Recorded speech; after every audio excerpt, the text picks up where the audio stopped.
Sebelum mendarat Cilegon Cematang di daerah Buka Cakrawala. Assalamualaikum warahmatullahi wabarakatuh. Selamat pagi mitra mandiri. Selamat pagi buat anda semuanya yang sedang stay di sini. Semoga kabarnya baik dan juga sehat ya. Kali ini kita mau di Info Mandiri dan hari ini Selasa ya 23 Agustus 2022. Kalau mungkin biasanya ditemani sama Kesanti, Info Mandiri kali ini ditemani sama Andy ini ya. Karena ini hari Selasa seperti biasa mungkin yang udah sering banget ya dengerin Mandiri FM. Kita kedatangan dari Dinas Kesehatan Kota Cilegon. Nanti kita akan ngobrol-ngobrol tentang seputar kesehatan dan kira-kira apa yang sedang digalakan di Dinkes Kota Cilegon saat ini. Baiklah, kita sudah kedatangan. Kalau misalkan teman-teman Mitra Mandiri pengen lihat seperti apa, boleh langsung melipir ke streamingnya Facebooknya Mandiri ya, di Mandiri FM Cilegon. Nah, hari ini lumayan ramai nih, biasanya cuma berdua, ini ada berempat ya. Assalamualaikum warahmatullahi wabarakatuh. Waalaikumsalam warahmatullahi wabarakatuh. Ya, apa kabar Bu? Alhamdulillah Sehat ya. sehat. Oke, kita kenalan dulu. Hari ini kedatangan dari ada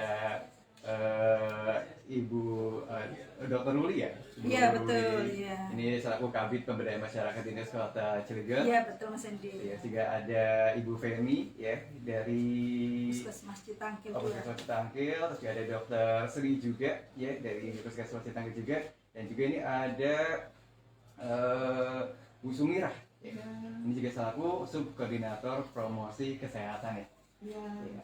Gimana kabarnya semuanya, sehat Bu? Alhamdulillah. Sehat. Kemarin kan sempat fokusnya ke ini ya Bu ya, ke Bian ya. Oh iya, Iya. sedang berlangsung. Sekarang juga masih berlangsung ya. Masih ya, Sekarang sampai kan- akhir bulan. Iya, sampai akhir bulan ya. Karena sekarang mungkin banyak mungkin laporan masyarakat kali ya terkait dengan atau ini program ini juga, Kenapa Mas Endi? program yang nanti kita akan bahas ini. Oh iya, karena memang kasusnya cenderung meningkat. Lagi ada kasusnya ya. Iya, Iya, betul. ada beberapa informasi di masyarakat lah ya terkait dengan nyamuk demam berdarah. Nah, hari ini kita akan coba untuk mengenal kembali, bukan mengenal tapi lebih mengingat kembali ya. Karena kemarin kan sempat fokusnya ke COVID ya. Terus sekarang timbul DBD ya, informasi-informasi terkait dengan DBD. Nah, hari ini kita akan ngobrol tentang seputar pengendalian dengue dengan 3M plus. Iya betul. Nah, kalau apal 3M-nya doang ya Bu ya. Nah, plusnya banyak sekarang. Iya. Sebenarnya seperti apa sih Bu? Kita coba tanya-tanya deh bersama Ibu Kabid nih. Baik, Kakang Teteh, dulur sedanten, napik digeser-geser, 102 Mandiri FM, cemerlang di udara, membuka cakrawala. Izin menyapa dulu, Pak Kang Endi ya. Kepada yang terhormat Bapak Wali Kota Cilegon, Bapak Heldi Agustian, insya Allah sehat terus Pak Wali. Semoga diberi kekuatan memimpin masyarakat Kota Cilegon. Kepada yang terhormat juga dari DPRD Kota Cilegon, Ketua Komisi 2, Bapak Fatur Rohmi, yang kebetulan kemarin baru saja datang di Dinkes dalam rangka sosialisasi kawasan tanpa rokok. Terima kasih atas supportnya dari DPRD Kota Cilegon. Dan juga tentunya Kepala Dinas Kesehatan, Dr. Gigi Rati Purnamasari. Semoga selalu diberi kesehatan, Bu Kadis. Dan juga tentunya doa dari kami untuk seluruh masyarakat Kota Cilegon. Insya Allah selalu diberikan kesehatan jasmani rohani, tidak kurang suatu apapun. Baik Kang Endi, ini hari ini kita mengambil tema karena ini juga terkait dengan meningkatnya kasus di masyarakat, terutama tentang demam berdarah dengue ya, DBD ya. Jadi memang seperti tahun-tahun sebelumnya gitu, bahwasanya memang setiap saat, karena negara kita ini kan negara tropis, jadi tidak pernah tidak pasti ada datanglah musim penghujan. Nah, ini yang perlu diwaspadai oleh Bapak Ibu Kakang Tetes Danten. Kalau sudah air hujan turun di Kota Cilegon ini khususnya, kita semua selain bersyukur harus waspada.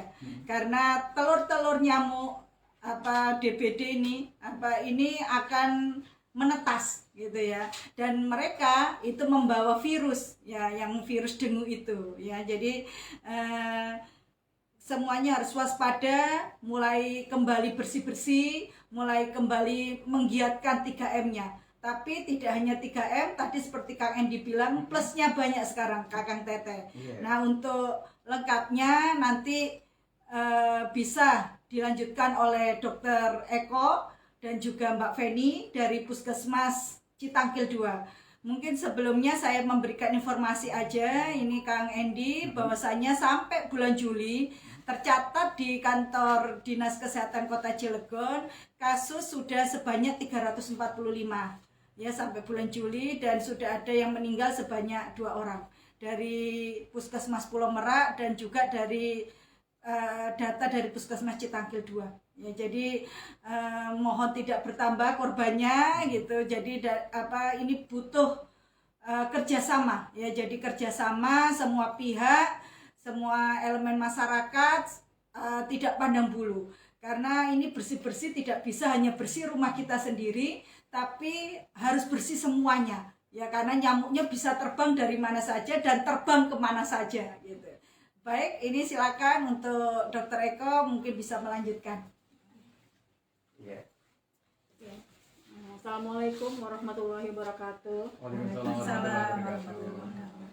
Seperti yang telah disampaikan oleh Dokter Wi tadi, memang di Cilegon ini kan sekarang kita lagi mau memasuki musim hujan ya Pak. Dimana kalau musim hujan itu biasanya kasus-kasus demam berdarah agak meningkat. Nah, kebetulan juga di wilayah puskesmas kami kemarin ada kasus di bulan Januari ya yang meninggal, itu yang dirawat di Rumah Sakit Kurnia. Nah, itu menjadi warning ya buat kami bahwa kami harus memberikan yang terbaik untuk masyarakat. Bagaimana sih agar masyarakat yang lainnya tidak sampai tertular penyakit DBD ini ya Pak ya, yaitu dengan cara pencegahan 3M+. Kalau dulu kan kita taunya 3M ya Pak, 3M, menguras bak mandi, menutup penampungan air, sama satu lagi dulu mengubur. Kalau barang sekarang bekas. bukan mengubur kali, mendaur ulang mendaur ulang Iya. barang-barang bekas yang bernilai ekonomis. Nah, plus-plusnya itu perlu saya tambahkan, yaitu memelihara ikan pemakan jentik. Oh, Ya, sekarang buat ada itu. mungkin banyak kan orang sekarang melihara ikan ya. Nah, itu memelihara ikan pemakan jentik, terus menggunakan lotion atau kelambu ya Pak waktu tidur supaya kita tidak digigit nyamuk, salah satunya. Terus ada tidak menggantungkan pakaian di dalam kamar. Itu kebiasaan kita Pak. Iya. Kadang-kadang dikit-dikit pakaian baju digantung. Nah, sekarang kita biasakan tidak menggantung pakaian kotor di dalam kamar. Jadi kalau udah kotor langsung di ini aja. Terus membersihkan tempat-tempat penampungan air dari dispenser. Kan suka ada tuh di bawah. Sisa-sisa air ya, tumpahan air ya. Iya. Nah, itu kan sisa-sisa air dispenser. Nah, sekarang kan lagi musim tuh ibu-ibu beli bunga ya, Dok ya. Oh iya, Nah, bunga yang medianya air. Nah, kan suka ada pot bunga itu, suka ada bawahnya tuh pakai apa? Tatakan. Nah, itu tuh. Nah, itu kan tatakannya kadang-kadang kalau kita habis nyiram kan suka ada di bawah. Nah, itu Sisa-sisa. dibersihin sisa-sisanya juga seperti itu. Menanam tanaman yang untuk mengusir nyamuk, salah satunya seperti itu. Mungkin itu salah satu pencegahan untuk demam berdarah. Mungkin bisa saya tambahin lagi ya Dokter Eko. Iya. Jadi kadang masyarakat itu kalau seperti ini biasanya berbondong-bondong mengajukan penyemprotan ya. Kalau yang biasa masyarakat sebut tuh fogging. Jadi sebetulnya itu penyemprotan insektisida ya kan.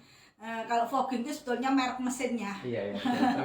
Tapi yang tertanam di masyarakat fogging itu ya. Jadi sebetulnya tidak perlu menunggu setelah kejadian ya, baru berbondong-bondong, baru resah galau gitu ya, bapak ibunya. Jadi mestinya itu kita memang harus tahu dulu jam-jam nyamuk ini bekerja. Jadi dia punya jam kerja seperti Kang Endi.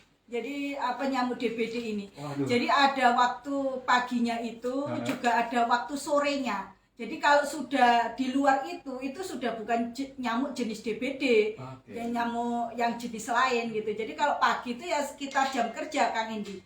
Jadi sekitar pukul 8 gitu kan sampai pukul 12-an gitu ya. Itu nah nanti sore itu sekitar pukul 3 sampai pukul 6 sore gitu tuh. Jadi sekitar itu.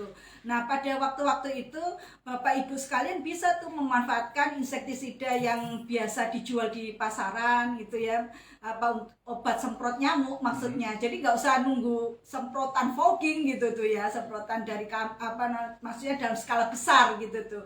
Jadi bisa untuk setelah dibersihkan rumahnya, kemudian tadi yang sudah disebutkan oleh Bu Dokter Eko, dirapi-rapikan baju yang tidak dipakai atau yang kotor gitu ya. Itu bisa dilakukan semprotan di dalam rumah dengan obat semprot biasa yang dijual bebas, itu tidak apa-apa. Jadi nggak sama aja gitu manfaatnya gitu. Tidak usah menunggu penyemprotan dalam skala besar, tuh biasanya sudah terlambat gitu ya. Tapi sebetulnya titik beratnya ini yang perlu masyarakat pahami gitu, bahwasanya obat ini kan insektisida berbahaya ya. Ini kan beracun. Jadi kalau terhisap oleh kita, balik lagi gitu efek sampingnya ke kita juga gitu, ke manusianya gitu kan. Jadi memang lebih baik itu tetap skala prioritas itu adalah 3M dalam upaya untuk preventif, untuk pencegahannya ya. Jadi tadi itu mungkin sederhana, tapi kalau tidak dilakukan fatal ya kan, itu bisa membawa nyawa gitu kan sudah terbukti, sudah 2 nyawa melayang ya kan. Jadi walaupun sederhana, tapi Bapak Ibu, Kakang Teteh semuanya harus hero, harus peduli gitu ya.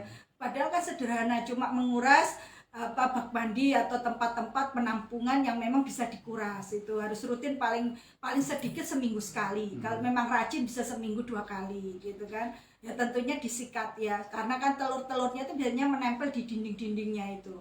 Kalau misalnya untuk daerah yang sulit air gitu kan sayang ya kalau dibuang, misalnya masyarakat kan sayang Bu, kita misalnya untuk mendapatkan air ini aja susah, karena di kota Cilegon ini memang kan ada beberapa titik lokasi yang memang agak sulit untuk air bersih ya. Itu bisa tadi yang Dokter Eko bilang, bisa dengan ikan ya, pemakan serangga gitu, atau bisa meminta abate di puskesmas gratis ya, masyarakat bisa mengajukan itu. Tapi itu biasanya sampai untuk 3 bulan masa kerjanya. Jadi nanti setelah 3 bulan bisa minta kembali. Jadi abate, tapi itu untuk penampungan air yang besar Kang Endi. Sepanjang penampungan itu bisa disikat, bisa diganti secara periodik, lebih baik dilakukan secara fisik. Jadi dilakukan pembersihan, disikat, diganti airnya secara teratur. Tapi kalau itu jumlah volume penampungannya besar dan untuk tempat-tempat yang memang susah air bersihnya, caranya bisa menggunakan abate, bisa minta ke puskesmas ya atau ke dinas kesehatan, atau menggunakan tadi ikan, memelihara ikan yang bisa memakan serangga gitu. Salah satunya seperti itu. Oke. Ya, berarti kalau misalnya untuk abate tuh maksudnya tidak wajib untuk kolam kecil ya, Bu? Iya, pokoknya kolam rumah kan tidak besar lah ya. Iya, bisa kan, itu rutin bisa dibersihkan. Jadi itu di skala prioritas untuk yang penampungan besar air, ya? Yang nggak mungkin dibersihkan setiap saat gitu. Iya. Oke, ini menarik banget karena ini pengalaman juga sih waktu ini terkait dengan kan tadi kan untuk kalau misalnya emang diperlukan abate itu boleh langsung minta ke Dinkes ya? Iya, Dinkes atau puskesmas. Iya. Itu gratis ya? Iya, betul. Oke. Sempat juga ada beberapa yang ini Bu menawarkan. Nah, ya itu. Kadang itu juga kita juga bingung gitu kan ya.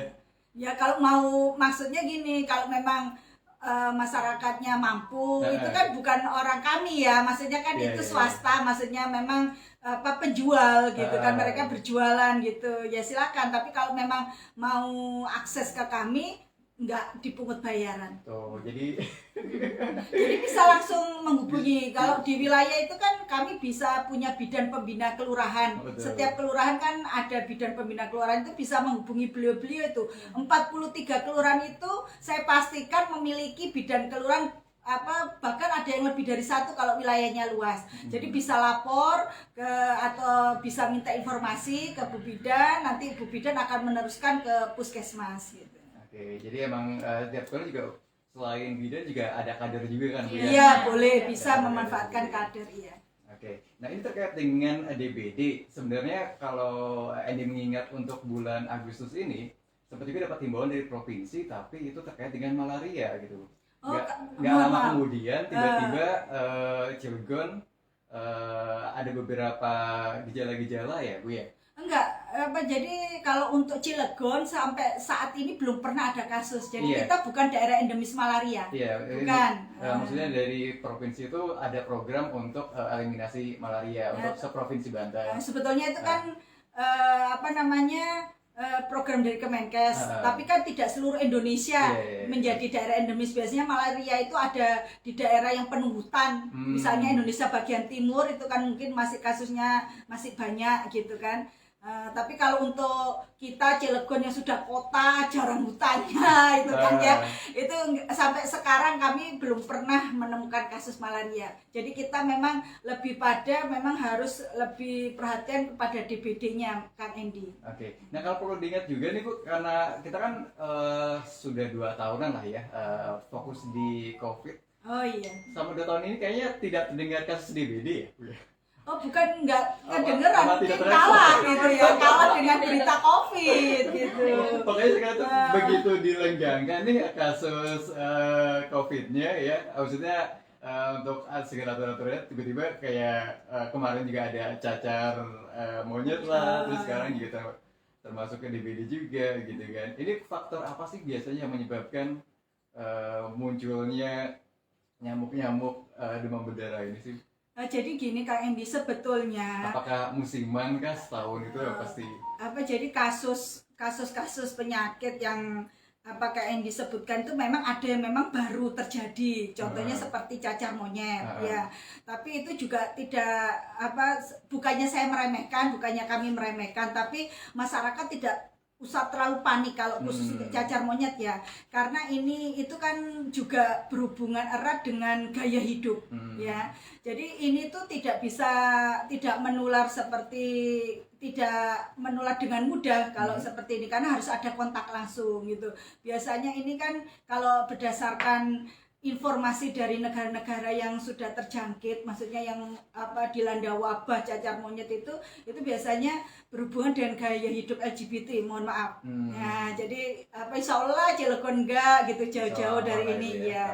Tapi kalau untuk penyakit seperti kasus-kasus DBD sebetulnya tetap ada tiap tahun. Cuma karena waktu itu kita lebih pada fokusnya atau stressingnya itu memang COVID itu lebih waktu itu cepat sekali ya, kalau terutama yang varian Delta saat itu yang mengakibatkan sesak nafas itu kan memang kita bekerja-kejaran dengan nyawa itu Kang Edi.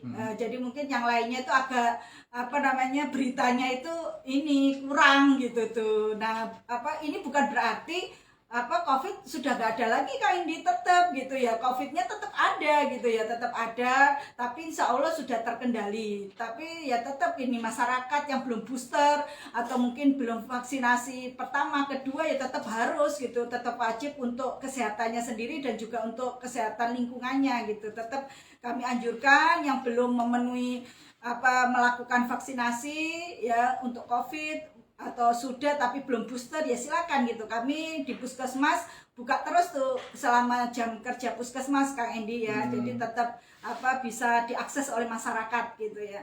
Nah, untuk DBD ini tiap tahun ada karena itu tadi terkait dengan iklim kita Kang Endi ya, karena kita ini kan tropis, ada musim penghujannya. Nah, nyamuk itu telur-telurnya nih ya, itu akan menetas Kang Endi kalau dia kena air gitu. Sepanjang dia tidak kena air, misalnya di musim kering, dia gak akan menetas gitu tuh, aman. Tapi begitu dia kena cipratan air sedikit aja, terutama hujan ini, kalau hujan kan gak mungkin cipratan kan, mengguyur gitu kan. Nah itu pasti tuh telur-telur yang selama musim kemarau atau musim kering itu ada tapi belum menetas, begitu kena air ini mereka akan bermunculan, akan menetas, nyamuknya akan berterbangan gitu menjadi nyamuk dewasa gitu. Nah itu tadi kenapa kami menyarankan masyarakat itu untuk memprioritaskan 3M+, ya kan? Karena untuk semprotan-semprotan itu kan hanya membunuh nyamuk dewasanya saja, tetapi tidak membunuh telurnya. Sepanjang telurnya ada, kemudian dia kena air, ya dia akan muncul lagi, menetas lagi gitu. Jadi jangan nanti masyarakat beranggapan loh ini kemarin sudah manggil penyemprotan, ini udah disemprot dinkes, ini kok ada lagi, kok masih digigit gitu kan, kok masih banyak nyamuknya gitu ya. Ya itu tadi, karena memang prinsipnya telur itu tidak akan musnah karena semprot gitu, tapi dia tetap akan bisa menetas kalau dia kena air gitu. Jadi untuk memusnahkan itu telur ya harus disikat itu tadi. Makanya di awal kami bilang sepanjang tempat penampungan air itu bisa dibersihkan secara teratur, makanya lakukan secara fisik, maksudnya disikat betul gitu. Jadi supaya telur-telurnya itu hancur gitu tuh. Jadi gitu tuh Kang Endi. Ya, makanya kita kembali lagi ngingetin lagi untuk 3M-nya ya. Iya, Mungkin 3M plus ini banyak plusnya. Nah, ini kalau ngomongin tentang pengendalian nyamuk demam berdarah, tadi kan juga Dokter Eko juga sudah ngasih tahu tentang plus-plusnya juga kan. Kalau misalnya untuk daerah atau mungkin kampung yang ada kebunnya tuh Bu, itu ada ini nggak sih, misalnya kayak harus berapa bulan sekali harus fogging lah gitu. Ada nggak? Silakan apa Dokter Eko atau Mbak Feni? Atau nggak mungkin kalau sekarang kalau ngelihat beberapa daerah kayak banyak, ada beberapa daerah yang banyak rumah kosong deh. Silakan. Seperti itu. Untuk kebun atau misalkan pohon-pohon gitu ya Iya. Pak. Kalau untuk DBD sendiri yang tadi seperti sudah dikatakan oleh Dokter Eko dan juga Dokter Ruli, bahwa kalau yang paling menyebabkan dia cepat sekali untuk bertumbuh dan berkembang biak itu adalah jika di medianya air. Medianya air. Ya gitu. Jadi kan nyamuk ini banyak ya Mas ya jenisnya, dan untuk khusus yang dapat menjadi media penularan si dengue ini yaitu adalah nyamuk Aedes aegypti, ataupun sebenarnya ada 4 varian, tapi yang paling banyak itu adalah yang sering adalah si nyamuk Aedes aegypti ini gitu. Jadi yang paling penting adalah di sini mungkin ada juga kita yang tadi seperti dijelaskan oleh Dokter Ruli, PSN ya Dok ya, atau pemberantasan sarang nyamuk itu yang paling penting.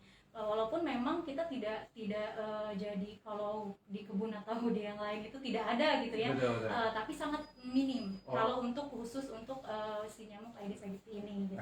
Tapi kalau untuk seperti yang fogging harus berapa bulan gitu ya, seperti tata caranya pun kita sebenarnya nggak asal untuk fogging sih Mas sebenarnya. Ada aturannya berarti ya? Ya? Sebenarnya ada aturannya. Jadi sebenarnya kalau fogging itu yang seperti Dokter Ruli bilang. Untuk membunuh si nyamuk gitu ya, sedangkan itu tidak akan menumpas kasus sebenarnya Mas, karena kan si telurnya itu tidak mati jika hanya disemprot.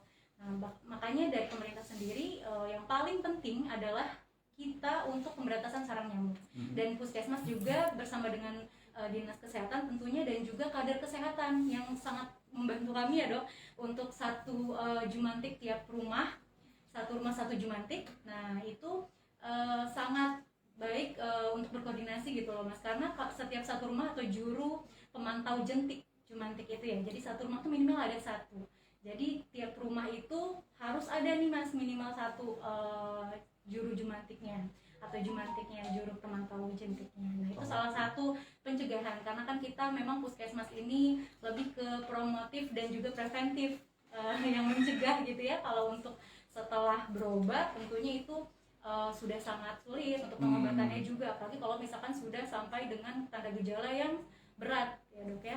Nah seperti yang tadi juga dokter bilang, kalau di Puskesmas kita sempat ada kasus sampai dengan meninggal dunia, walaupun memang sebenarnya tidak hanya DBD ya Dok, setelah dicek banyak faktor penyakit lain sih saat itu, jadi diperberat dengan positif DBD juga. Gitu. Jadi mungkin ini Kang Endi, saya tambahkan, memang nyamuk Aedes ini ada beberapa varian. Ada yang hidup dia di dalam rumah, ada yang dia hidup di luar rumah. Yang tadi Kang Endi sempat singgung-singgung itu ya, kalau seperti di kebun gitu ya. Soalnya kalau ngelihat daerah sini juga Bu, ada juga yang kayak misalkan rumah sampingnya kayak kebun, ada yang kebun pisang juga mungkin kan. Jadi gini, dia memang itu ada yang dia itu habitatnya hidup di luar rumah ya. Nah, biasanya itu dia sukanya di tempat yang rimbun, yang gelap, yang kurang cahaya matahari, yang lembab. Ya, gelap, lembab, kurang cahaya matahari. di dedaunan yang rimbun-rimbun atau di alang-alang yang semak belukar gitu tuh. Oke. Nah, makanya memang selain di dalam rumah itu wajib dibersihkan, itu di luar rumah juga masyarakat mesti gotong royong tuh. Kalau misalnya itu misalnya kayak tanah kosong misalnya yang tidak dihuni gitu ya, kan beda kalau itu lahan kita sendiri gitu ya. Nah itu memang perlu gotong royong. Makanya dalam hal ini saya menghimbau Bapak Lurah gitu ya, Pak RT, Pak RW, Pemuda Karang Taruna gitu ya, itu memang Pak Lurah boleh itu membuat peraturan dan mengajak masyarakatnya untuk bergotong royong ya. Jadi memang untuk ilalang atau rumput-rumput yang sudah tinggi itu harusnya dipangkas memang.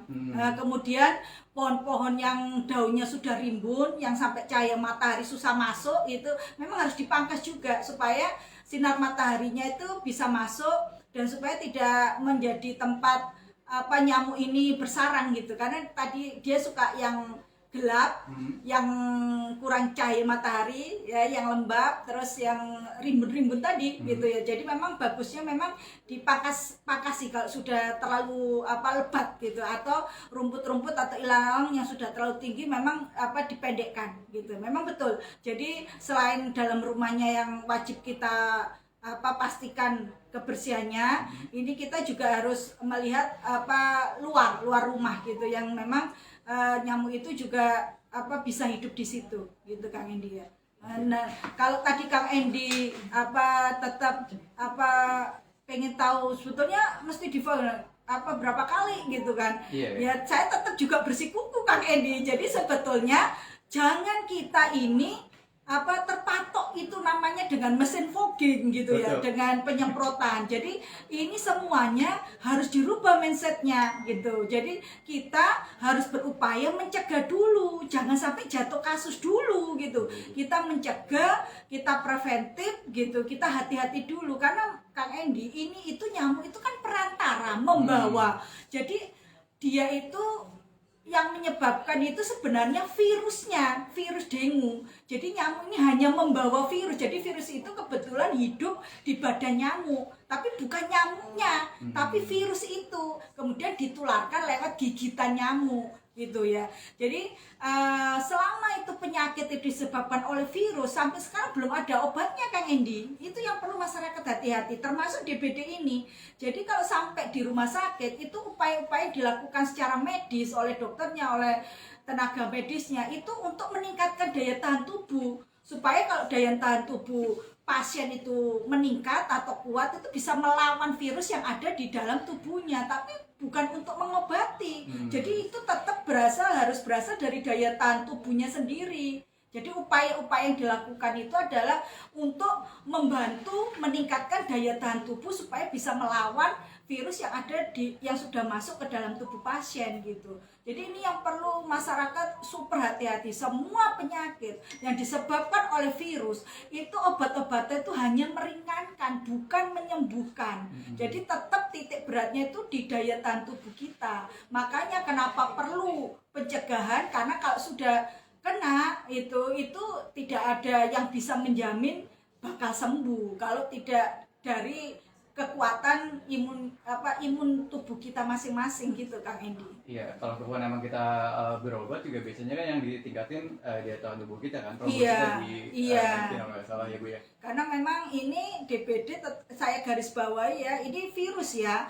Nyamuknya itu hanya membawa virus tersebut, ditularkan melalui gigitannya gitu tuh. Oke Bu, ini juga satu pertanyaan juga terkait dengan fogging sih Bu sebenarnya. Jadi sempat entah beberapa minggu yang lalu kalau nggak salah di daerah Cilegon juga, walaupun itu sebenarnya belum DBD ya, baru indikasi gejala. Habis itu nggak lama kalau nggak salah peminta dari dinas juga kayaknya datang deh untuk melakukan fogging. Nah sebenarnya ada ketentuan nggak sih kalau misalkan kita ingin mengajukan fogging, atau mungkin untuk melakukan fogging apakah harus ada gejala dulu kan baru kita bisa melakukan fogging gitu, atau mungkin seperti apa? Baik. Mungkin untuk cara kalau misalkan kalau mungkin di perumahan biasanya lingkungan perumahannya, tapi kalau di kampung mungkin bisa kerja sama RT atau enggak ke RT ke Dinkes ya. Ada syarat-syaratnya nggak Bu untuk mengajukan foggingnya? Iya, jadi gini, pertama ya, yang saya minta dengan hormat seluruh masyarakat Kota Cilegon tanpa terkecuali. Jadi ini pertama tadi saya sudah bilang, ini adalah sejenis insektisida ya. Jadi ini kan bahan kimia yang pasti juga punya efek samping. Apalagi ini disemprot di udara terbuka yang pasti akan terhirup oleh kita kembali gitu ya. Ini yang mesti dipahami betul oleh masyarakat ya. Jadi tetap fogging itu adalah cara terakhir ya, dan itu jangan dijadikan prioritas. Prioritas kita tetap harus 3M+. Itu harus yang tertanam di mindset cara pandang, cara pikir masyarakat Kota Cilegon sekarang dan untuk ke depan itu harus pencegahannya, bukan foggingnya gitu. Karena tadi ini juga bahan kimia beracun ya, yang bukan nggak ada efeknya buat kita dalam jangka panjang gitu ya Kang Hendy. Ya jelas ini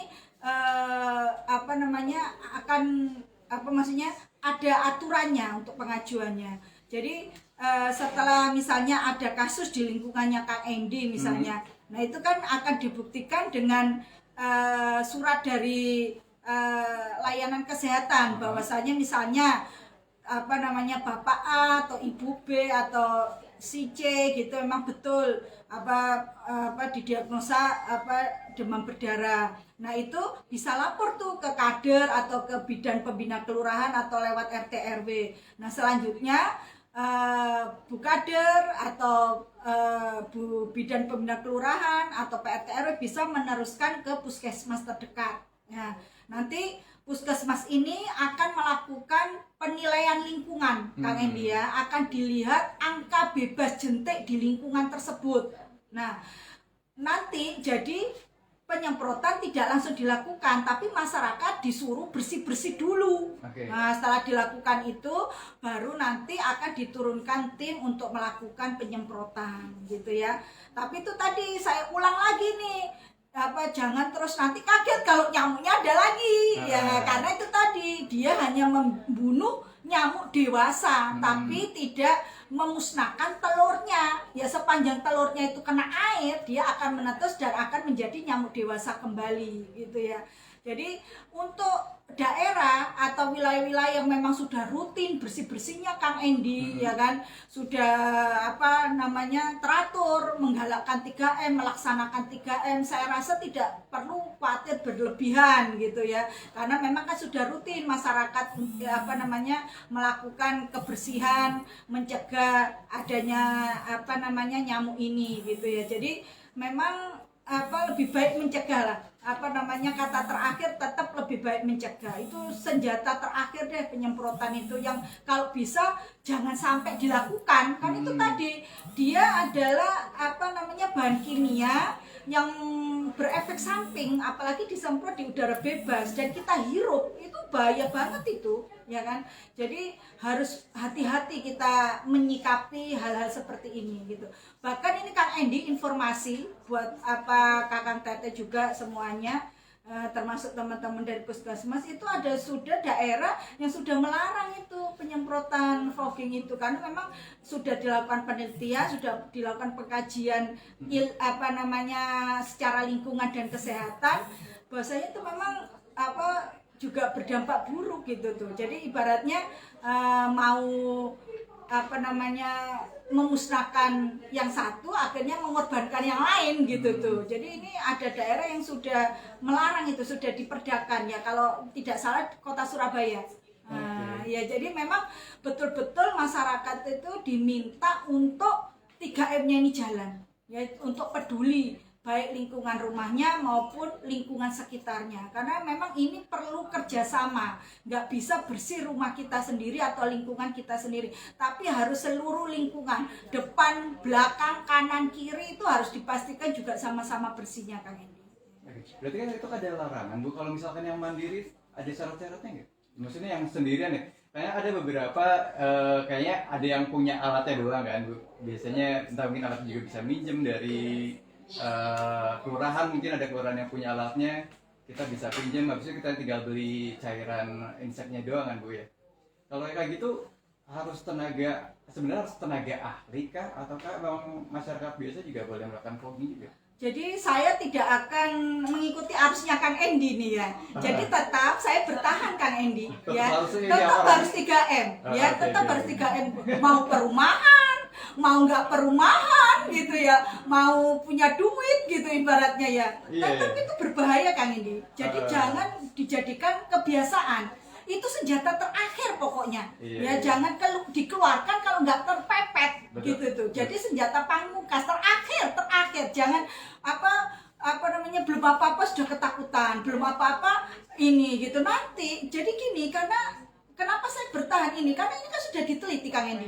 Sudah diteliti, sudah keluar hasilnya gitu ya. Jadi virus ini dia itu juga sebetulnya kan makhluk hidup, tapi dia itu kan hanya bisa dilihat dengan mikroskop ya, apa alat-alat yang canggih yang bisa melihat wujudnya. Kalau secara kasat ini kan dia nggak kelihatan seperti manusia atau hewan atau tumbuhan yang besar-besar ini ya. Jadi dia itu juga dia punya kemampuan Kang Endi untuk melindungi dirinya, untuk dia bisa bertahan hidup dan untuk berkembang biak sama seperti kita. Jadi kalau kita terbiasa menggunakan obat itu saja, apa namanya, bahan insektisida, bahan kimia itu saja, dia itu sudah belajar Kang Endi. Belajar apa tentang bahan yang disemprotkan kepada dirinya. Jadi dia sudah membentuk pertahanan untuk dirinya untuk menghadapi supaya dia kuat untuk menghadapi semprotan itu gitu. Nah, kalau nanti pada suatu saat ini dia sudah betul-betul kuat, tidak bisa lagi dimusnahkan dengan bahan kimia yang disemprotkan dari mesin fogging itu. Coba Kang Edi bayangkan gimana menakutkannya. Jadi dia itu, virus itu belajar Kang Endi, dia tidak diam. Jadi dia itu juga apa namanya merekayasa apa namanya secara genetik untuk dirinya sendiri itu bagaimana menghadapi bahan-bahan tersebut, bahan-bahan pemusnahnya itu. Akhirnya dia tambah lama, tambah waktu itu semakin kuat gitu tuh. Jadi ini sudah diteliti bahwasanya memang benar kalau kita terbiasa menggunakan itu, apalagi bahannya itu saja, komponennya itu saja, itu sudah nggak mempan Kang Indi. Jadi sudah kebal dan iya betul, iya, jadi karena dia belajar, jadi dia belajar mempertahankan dirinya dan belajar untuk berkembang biak gitu, walaupun dia disemprot sana sini gitu. Jadi ini yang perlu diwaspadai juga oleh kita semua karena dia punya kemampuan untuk itu, virus ini ya gitu. Jadi jangan terpaku sama COVID, tapi lebih utamanya ke hidup sehat dan juga hidup bersih. Iya, 3M-nya itu mutlak wajib untuk apa dijalankan bersama-sama. Harus ada kemauan kuat, tidak boleh bermalas-malasan karena ini untuk kepentingan tidak hanya diri sendiri dan keluarga sendiri, tapi untuk orang banyak gitu ya. Jadi jangan sampai yang lain rajin, ada satu rumah atau dua rumah yang tidak berbenah, tidak enggan segera bertindak, akhirnya membahayakan nyawa orang lain. Itu kan gimana ya rasanya ya Kang Indi ya. Jadi ini harus gotong royong betul, harus ada apa kemauan betul dari seluruh lapisan masyarakat. Iya. Baik, untuk Mitra Mandiri juga kalau misalkan mau bertanya ataupun mau ada yang ingin ditanyakan tentang seputar DBD ataupun tentang nyamuk demam berdarah, boleh ya, silakan bisa langsung WhatsApp di 087773521151. Kita sudah buka dari awal sih ya, kalau misalkan Mitra Mandiri, ibu-ibu, bapak atau mungkin ya teman-teman semuanya pengen bertanya tentang seputar DBD. Nah, kalau terkait dengan sosialisasi, apa yang sudah disosialisasikan dari Dinkes dan juga dari puskesmas? Ya, baik, ini akan dijawab oleh Dr. Eko atau Mbak Feni ya.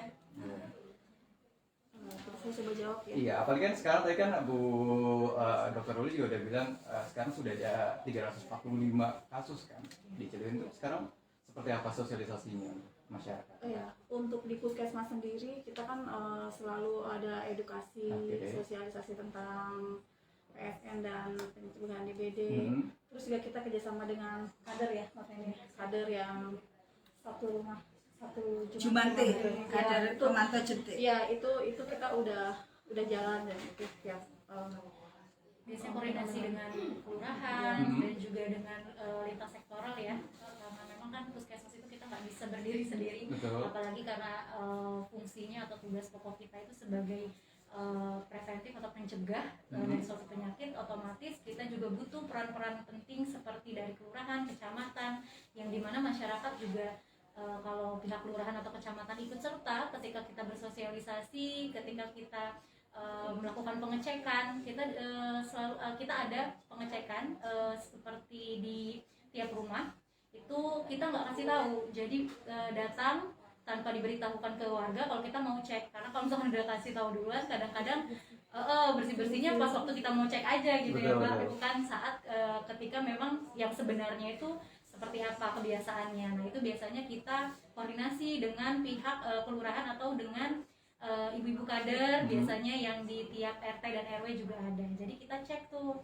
biasanya dari kolamnya apakah memang ada terdapat jentik-jentik nyamuk.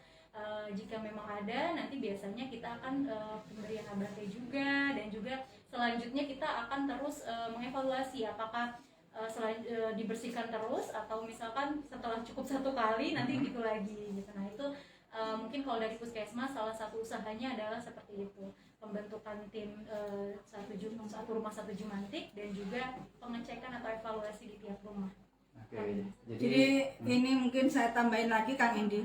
Jadi saya pastikan ini Kang Endi bukan karena saya kesehatan terus baik-baikin kerja kita ya, enggak.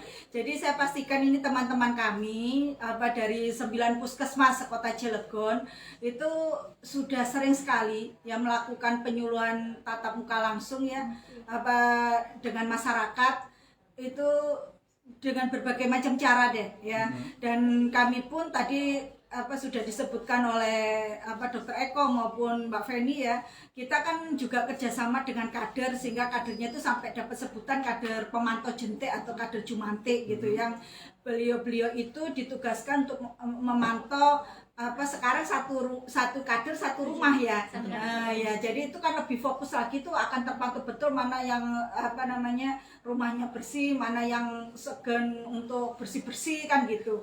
Nah di 9 puskesmas ini juga, ini kita juga ada nih seperti Kang Endi ini punya radio gitu tuh ya dengan jadwal masing-masing nih tiap puskesmas. Jadi kita bisa siaran langsung, bisa melalui medsosnya puskesmas ini, ada Facebook juga ya, ada Instagram, ada yang lain-lain, lini masanya juga cukup banyak gitu. Jadi semua cara deh sudah kita lakukan Kang Endi kalau untuk promosi kesehatannya. Dan hari ini di depan Kang Endi kami kan juga melakukan promosi ini untuk seluruh Kota Cilegon. Ya. Kalau untuk itunya maksudnya secara langsung ya ke masyarakatnya gitu. Iya, jadi ya itu tadi langsung secara masyarakat itu pasti teman-teman di puskesmas dengan timnya itu sudah sering turun Kang gitu ya, kemudian menggandeng juga kader ya sampai ada dibentuk kader jumantik itu ya kan. Kemudian kami kan di puskesmas juga ada petugas surveillance. Nah petugas surveillance ini yang nanti akan melihat itu dan bahkan menilai dari data yang dilakukan oleh kader tadi kan.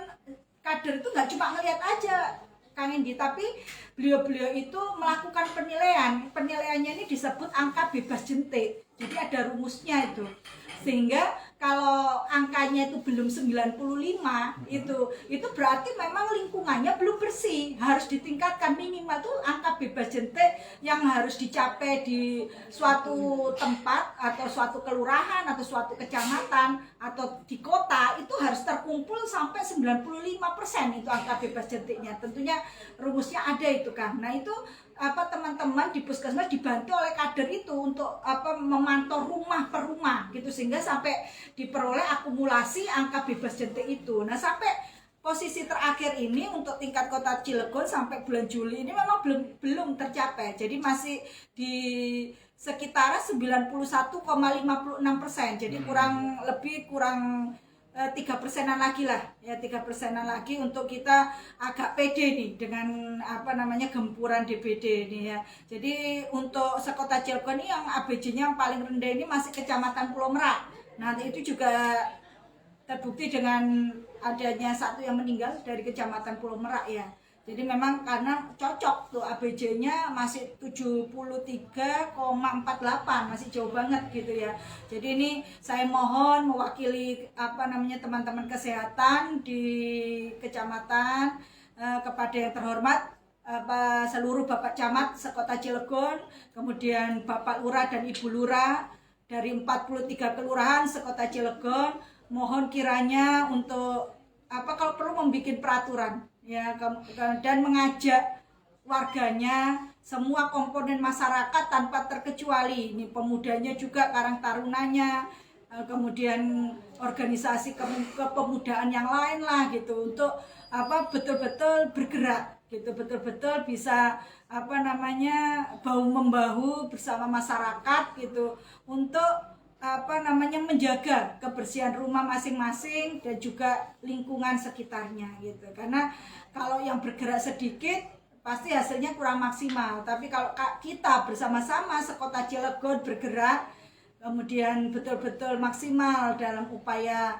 melaksanakan 3M++ ini sebagai upaya pencegahan dari DBD, insya Allah Allah ridho itu, sehingga tidak lagi bertambah kasus DBD, apalagi sampai berkorban nyawa gitu ya. Saya kira itu Kang Indi. Oke, jadi ingatkan kembali, kayaknya kita harus kembali melakukan yang namanya Jumat bersih kali ya Bu ya. Jumat bersih atau Jumsi kan Ya, biasanya di terserah lah mau gitu ya. milih Jumat, Sabtu, Minggu, terserah sesiapnya warga. Yang warga istilahnya di waktu kapan nih yang bisa bersama-sama gitu, apalagi untuk kebun-kebun atau rumah-rumah kosong itu kan nggak mungkin dikerjakan 1-2 orang, kan harus bersama-sama itu Kang Indi. Jadi memang harus musyawarah menentukan waktu yang dimana warganya bisa banyakan tuh untuk bergotong royong gitu. Oke. Nah, baiklah kita ke pertanyaan dulu ya Bu, karena ini sudah jam 9.56, gak kerasa juga sebenarnya. Kayaknya masih sedikit ya, karena masih banyak yang harus diobrolin juga sebenarnya Bu ya. Oke, kita coba untuk ke 0857352151. Ini ada pertanyaan dari Fitri ya. Kenapa anak jauh lebih berisiko terkena DBD Bu? Kira-kira ada gejalanya nggak? Misalnya gejala fisik mungkin. Dokter Eko dulu. Iya, soalnya kalau melihat kayak anak-anak lebih rentan kan? Iya, memang kasus DBD kan pada anak-anak lebih banyak ya. Mungkin dengan daya tahan tubuh yang lebih rentan ya dibandingkan dewasa. Itu biasanya anak itu gejalanya itu dengan demam ya. Ada demam, itu biasanya demam di atas 38, itu demam 2-7 hari, itu gejala-gejala DBD. Terus ada keluhan, ada bintik-bintik merah. Bintik merah. Itu biasanya bekas gigitan nyamuk ya, bintik-bintik merah di kulit. Nah, bisa anak tuh kan dia tidur pada saat anak kan tidur siang biasanya. Iya ya. Tadi kan kata dokter Uli ya dok, nggak boleh Jam-jamnya tidur di jam 3 sampai jam 6. Ya, dok, ya, kalau jam-jam pagi kerjanya. jam 8 sampai jam 11-12. Nah, anak kecil kan biasanya tidur di jam segitu. Nah, di situ kan pada saat nyamuk mungkin lagi menggigit kan, tidak menggigit satu orang ke satu orang lain. Nah, di situ. Kedua juga mungkin ya pada saat itu namanya anak kecil ya, mungkin ya itu tidak menggunakan kelambu, asal tidur aja. Jadi rawan lah di anak kecil untuk menderita, untuk kena DBD gitu. Oke. Mungkin seperti itu. Nah, ini sebentar, saya nambahin dulu. Jadi itu memang kasusnya itu kembali lagi yang sudah kami sampaikan di awal Kang Endi, itu kan terkait dengan daya tahan tubuh, dan tadi seperti dijelaskan Dokter Eko, memang anak-anak itu kan masih belum sekuat orang dewasa ya Kang untuk daya tahan tubuhnya. Dan lagi biasanya itu kan menyerang juga anak-anak usia sekolah, ya maksudnya sekolah yang belum besar, bukan SMP SMA, tapi biasanya PAUD, TK, SD gitu ya. Nah ini juga harus menjadi warning untuk lingkungan pendidikan, karena ini saya mengalami sendiri Kang, bukan katanya. Jadi saya pun kan pernah bekerja di puskesmas ya, saya juga pernah jadi kepala puskesmas ya. Jadi waktu itu ada kasus berturut-turut itu anak-anak. Kemudian setelah saya telusuri, ini mereka usia sekolah ternyata. Kemudian kebetulan kok sekolah di sekolah yang sama gitu. Akhirnya saya datanglah ke sekolah tersebut. Saya langsung lihat tuh kamar mandinya gitu ya. Akhirnya saya ya ini kan terkejut gitu. Jadi ada kamar mandi yang tidak digunakan, tetapi ada air tergenang di tempat penampungan bak mandi kamar sekolah, kamar mandi sekolah itu. Nah, jelaslah di situ sudah kelihatan, nggak usah di senter itu ya, namanya jente itu telurnya itu ya. Nah, hal-hal seperti ini mohon maaf dengan segala hormat Bapak Ibu Kepala Sekolah, Bapak Ibu Guru di seluruh sekolah sekota Cilegon. Jadi untuk memperhatikan itu khususnya di mana ada tempat-tempat penampungan air ya, tentunya di kamar mandi sekolah ya. Selain tentu juga mungkin ya tadi yang sempat disebutkan dispenser, mungkin bekas-bekas tetesan air, mungkin di tempat minumnya ruang Bapak Ibu Guru atau ruang kelas murid-murid, kan sekarang juga sudah banyak dispenser di ruang kelas kan, itu juga perlu diperhatikan. Tapi yang penting itu yang di kamar mandi itu. Jadi untuk kamar mandi sekolah yang tidak digunakan atau yang jarang digunakan, lebih baik dibersihkan, dikeringkan airnya, dikunci itu kamar mandi kalau memang benar-benar gak digunakan, daripada dibiarkan tidak terawat, airnya jarang diganti, jarang disikat, bak mandinya akhirnya menjadi genangan, akhirnya jadi tempat nyamuk itu bertelur. Itu saya buktikan sendiri kan, jadi itu saya mengalami sendiri, saya turun sendiri, melihat sendiri, dan itu menjadi laporan saya itu langsung waktu itu ke kepala sekolahnya dan juga kepada Pak Camat gitu. Jadi terus kami dikumpulkan semua yang terkait di kecamatan itu, bahwasanya hal-hal seperti ini tuh harus diwaspadai dan diantisipasi. Jadi ini tadi karena memang jam-jam itu kan anak-anak juga masih ada di lingkungan sekolah, ya kan rawan untuk digigit setiap saat juga, dan mungkin mereka juga nggak terlalu peduli dengan nyamuknya, mungkin dikira nyamuk biasa gitu kan. Ya itu tadi, dan ditunjang dengan daya tahan tubuhnya yang belum kuat gitu kan. Jadi hal-hal seperti ini mohon maaf, mohon dengan hormat dari pihak sekolah gitu ya, ini untuk betul-betul memperhatikan kebersihan kamar mandinya dan juga tempat-tempat yang memungkinkan untuk nyamuk-nyamuk ini berkembang biak ya, contohnya sisa-sisa air di dispenser atau mungkin di ruang kelas itu ya, selain dispenser juga mungkin yang pakai AC misalnya ya, itu kan air bekas AC juga, air pembuangan AC itu juga perlu diperhatikan. Kemudian juga ini kalau yang tadi ibu gurunya yang hobi tanaman, itu kan ada tanaman yang medianya langsung air ya, bukan tanah, itu harus sering diganti, bukan melarang untuk bertanam tanaman seperti itu atau membuat menjadi hiasan gitu, tapi harus waspada, airnya harus sering dibersihkan gitu, harus sering diganti dan dipastikan tidak ada telur nyamuk di situ gitu kan. Oke. Ini lanjut juga ke pertanyaan selanjutnya Bu, ini dari Rani. Kalau misalkan ibu menyusui terkena DBD, apakah bisa menular ke bayinya? Mungkin Dokter Eko jawab dulu. Ibu menyusui yang memiliki DBD apakah menularkan ke bayinya? Iya kan dia. Iya, maksudnya kalau pas menyusui apakah nanti menularkan? Tidak, itu tidak. Penyakit bukan menular dari ibu ke bayi ya. Penyakit menular dari ibu ke bayi itu kayak HIV mungkin salah satunya itu, tapi kalau DBD enggak. Itu kan karena gigitannya harus digigit dulu. Ya, jadi kalau bisa menular, biasanya ibunya habis digigit nyamuk, nyamuknya yang gigit baru ngegigit bayinya ya. jadi Iya, dari iya. gigitan nyamuk itu. Tapi harus kalau digigit menularkan dulu. Jadi harus melalui gigitan vektor ya. Ya, jadi tetap aman lah buat ibu menyusui kalau misalnya Iya. emang lagi sakit dan emang masih perlu ASI anaknya ya nggak apa-apa. Tetap, menyusui aja, iya. gitu ya. Oke. Terus juga ada Ferdi nih ya. Apa yang harus dilakukan kalau ini lebih ke ini, apa pertolongan pertama jika ada gejala-gejala DBD? Pertolongan pertama yang dilakukan. Oke, sama. Sesuai dengan gejalanya ya. Pertolongan pertama, kalau misalnya dia demam tinggi ya, biasanya 38. Itu kan sebelum dia datang ke vaskes ya, anaknya kita kompres boleh untuk menurunkan demam. Kalau memang dia ada obat paracetamol, harusnya sih kalau kita punya anak bayi harus sedia paracetamol ya, minum obat penurun panas. Itu aja, mungkin sama banyakin minum air putih ya? Takut dehidrasi. Nah setelah itu baru kalau misalnya sudah minum obat, sudah mengkompres segala macam, demamnya masih tidak turun misalnya, itu bisa langsung dibawa ke UGD.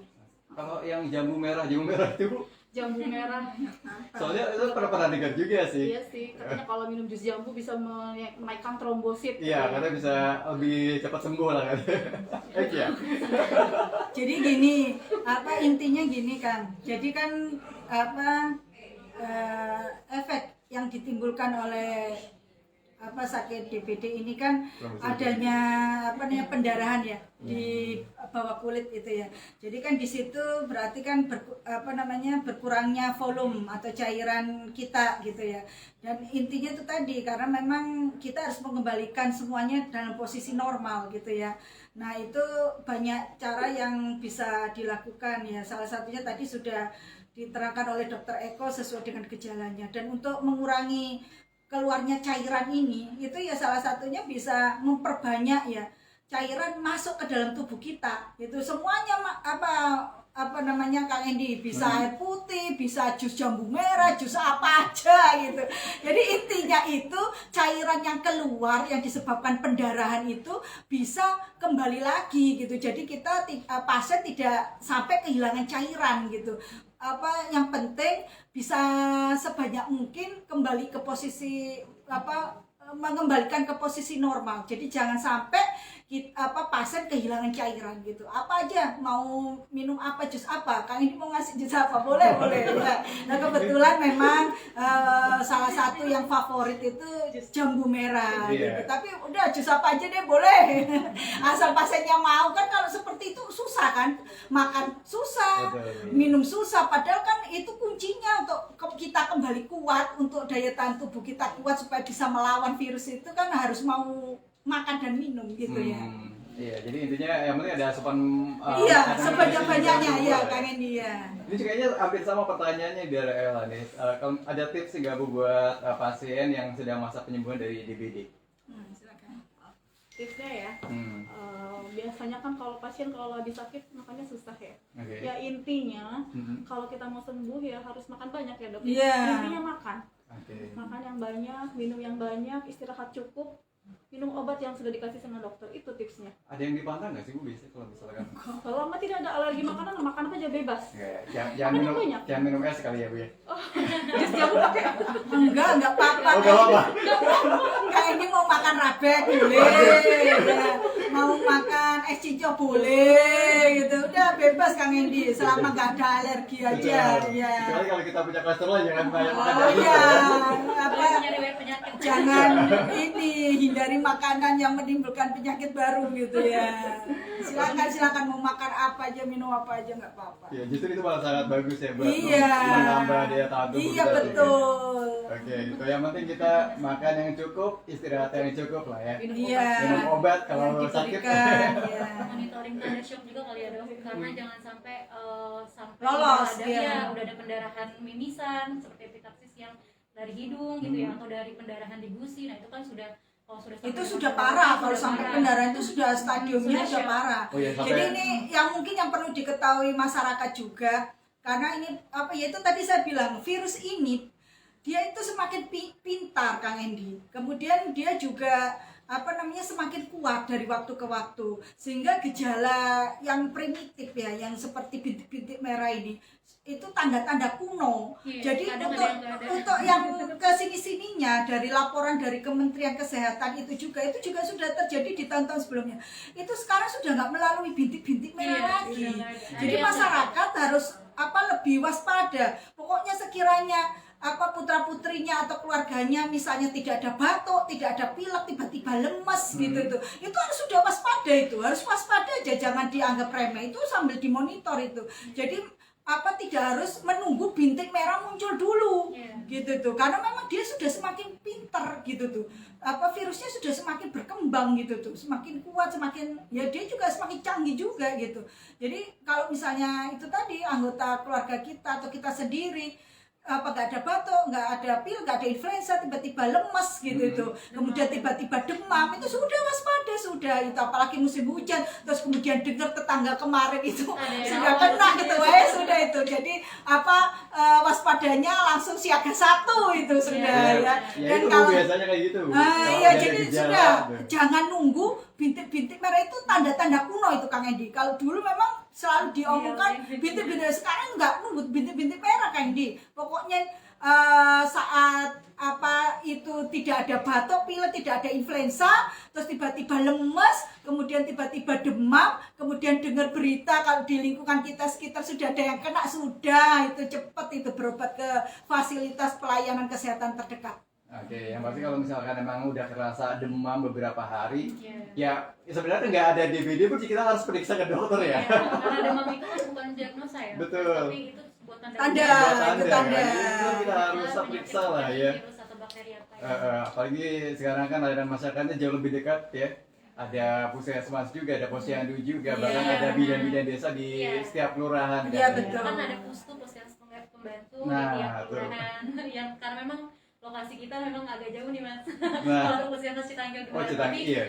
kita ada puskesmas pembantu di beberapa kelurahan yang memang jaraknya cukup jauh dari puskesmas kita. Untuk obat dan tenaga medisnya sama dari kita gitu, dijadwalkan ke sana. Wah, luar Jadi biasa. memang tidak harus ke puskesmas induk. Ah. Jadi di beberapa titik di Kota Cilegon ini kan sudah ada yang disebut puskesmas pembantu. Jadi puskesmas pembantu ini bagian dari jaringan yang dimiliki oleh puskesmas induk gitu. Jadi nggak apa-apa, obatnya juga sama, istilahnya distribusinya juga dari satu sumber gitu. Sama, penanganannya juga sama kan Bu ya. Pokoknya semua demi kesehatan masyarakat. Iya, dimanfaatkanlah semuanya fasilitas kesehatan sebaik-baiknya. Oke, baik Bu, karena ini sebenarnya sudah 1 jam lebih kita ngobrol-ngobrol. Iya, cepet banget ya. Ini kalau misalkan kita ngobrol terus bisa nyampe maghrib kayaknya nih Bu. Oke, terima kasih Bu sudah mampir ke sini, dan sebelumnya ada yang ingin disampaikan Bu terkait dengan penanggulangan DBD ini? Ya, jadi intinya semuanya harus bersatu padu, bergotong royong, tanpa pandang bulu, ya semua harus berkontribusi baik untuk keluarga sendiri maupun untuk masyarakat, dan nantinya imbasnya kalau lingkungan tercipta sehat itu kota Cilegon juga akan sehat gitu ya. Dan bagaimanapun mencegah itu tetap lebih baik daripada mengobati, dan ini butuh dukungan semuanya, karena tidak hanya sisi atau lini kesehatan yang harus bergerak, tapi semuanya ini harus bergerak, harus saling mengingatkan, harus bersatu padu untuk menciptakan kondisi yang sehat buat semua, yang nyaman buat semua, yang aman buat semuanya. Dan karena ini masih belum berakhir, bulan Agustus ini Kang Endi sekalian, karena masih bulan imunisasi anak. Jadi saya himbau kepada Bapak Ibu, Kakang Teteh dulur sedanten yang putra-putrinya yang seharusnya harus diimunisasi, apabila belum, segeralah datang ke posyandu terdekat, ke puskesmas terdekat, ke fasilitas kesehatan terdekat untuk mendapatkan imunisasi. Karena itu tadi mencegah lebih baik daripada mengobati. Ya. Dan sebelumnya saya juga sedikit menginfokan Kang Endi bahwasanya kan ada perubahan ya di struktur organisasi Dinas Kesehatan ya. Jadi seperti siaran hari ini yang semula adanya di seksi promosi kesehatan, ini sekarang sudah beralih ke bidang pemberdayaan masyarakat yang kebetulan kepala bidangnya adalah saya, kemudian subkoordinatornya adalah Bu Mira, dan kami juga ada tim berlima dari Dinas Kesehatan, dan juga ada bidang baru UKP UKM, itu kepala bidangnya adalah Dr. Febrinaldo, dan juga bidang farmasi dan sumber daya manusia kesehatan, kepala bidangnya adalah Dokter Elin, itu panggilannya, nama lengkapnya panjang, saya juga nggak hafal gitu ya. Jadi untuk selanjutnya mungkin juga masyarakat misalnya biasanya mungkin kalau ada sesuatu yang butuh informasi atau butuh pelaporan, pelapor biasanya ke sini, mungkin nanti ada perubahan-perubahan, jangan kaget karena memang ada perubahan struktur organisasi kebetulan di Dinas Kesehatan, tapi tidak usah khawatir, nanti pasti akan diberitahu kalau memang berpindah kemana gitu.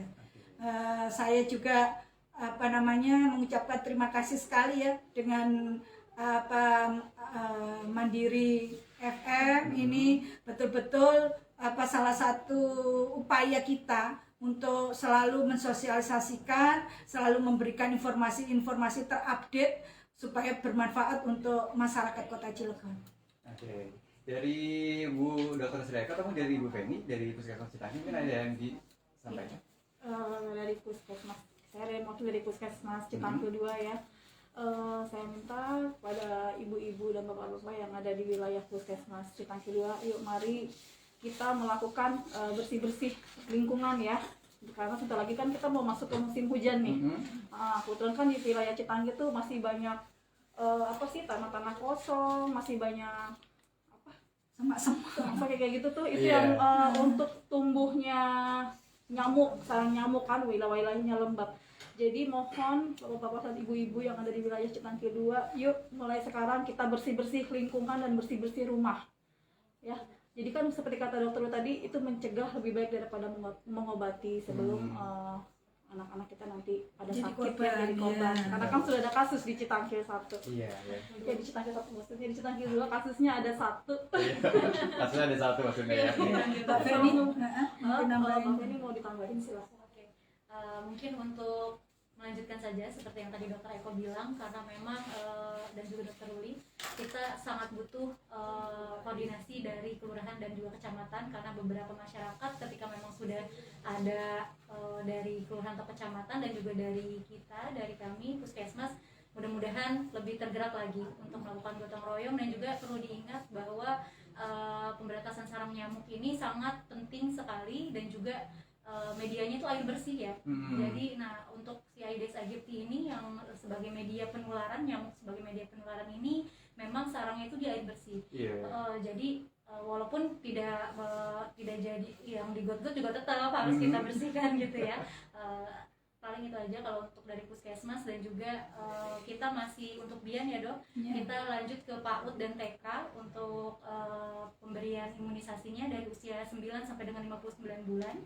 Jadi untuk para ibu, ayah dan juga semua yang memiliki anak usia tersebut dipersiapkan gitu ya, dalam kondisi yang sehat, tidak dalam keadaan demam atau sakit seperti itu. Ibu Sumaira mau menambahkan? Ya, silakan Bu Mira.